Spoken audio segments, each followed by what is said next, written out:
Kenapa nama Pontius Pilatus ikut-ikutan nongol di kredo Rasul? Buat apa kita menyebut nama dia? Padahal dia kan orang yang menjatuhkan hukuman mati kepada Yesus, bukan pahlawan, bukan juga orang baik. Jadi kenapa harus dia? Nah, justru di situ menariknya. Penyaliban Yesus itu bukan cerita legenda atau dongeng rohani yang katanya pernah terjadi. Ini memang benar-benar terjadi. Ini adalah kisah nyata. Yesus benar-benar hidup di dunia. Dia mengajar dan akhirnya disalibkan. Bahkan orang-orang Yahudi yang menentang dia pun tidak menyangkal keberadaannya. Mereka tahu siapa Yesus, tahu ajarannya, dan tahu bagaimana dia mati. Dan di tengah semuanya itu ada satu nama yang ikut tercatat, Pontius Pilatus.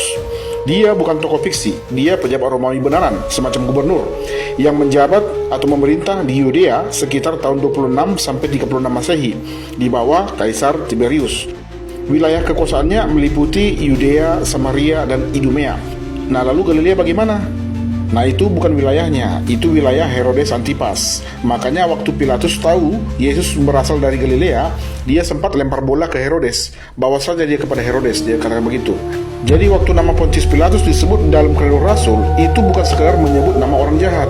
Itu seperti tanda tangan sejarah.